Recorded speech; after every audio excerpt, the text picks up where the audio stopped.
commence par un rêve. Cette citation d'Antoine de Saint-Exupéry semble s'illustrer à travers Endovan, une salle d'opération endoscopique mobile, un projet de la FODAB qui entend se rapprocher de la population et des prestataires.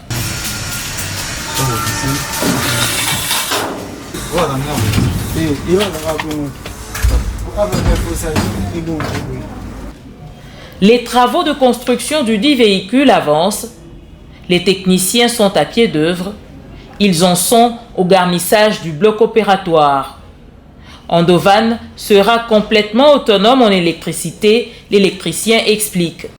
Ici, nous avons prévu un système photovoltaïque, c'est-à-dire c'est un système qui utilise le rayon solaire, qui transforme le rayon solaire en énergie électrique. Donc, on va utiliser les panneaux solaires.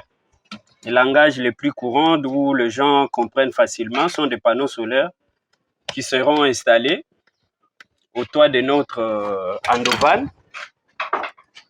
On aura aussi un convertisseur. Il y a une batterie aussi, une batterie au lithium. La batterie qui a pour rôle de stocker l'énergie, parce que ça peut y arriver qu'on travaille la nuit où il n'y a pas de rayons solaires. À ce moment-là, on utilise l'autonomie qui est stockée sur une batterie. C'est une batterie au lithium.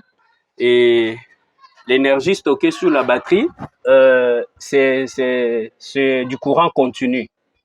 Alors, on va utiliser un convertisseur, un onduleur qui transforme maintenant les courants continus en courant alternatif, afin que cela soit utilisé pour nos appareils. Donc, c'est simple. Et puis, on a prévu aussi un système où, s'il arrivait, par exemple, qu'on arrive à une place où ils doivent faire l'opération, qu'ils ont du courant sur cette place-là, au lieu peut-être d'utiliser l'énergie conservée dans notre batterie, il y a facilité de prendre un câble et brancher dans l'Endovan, donc prendre l'électricité, brancher dans l'Endovan. On a un système avec version automatique.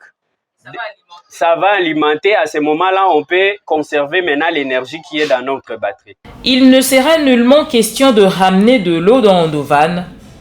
La problématique a été réglée. Le plombier s'y est penché. Endovan sera opérationnel et pourra arpenter les rues de la capitale congolaise ainsi que les grandes villes du pays, une grande première dans l'histoire de l'endoscopie en République démocratique du Congo.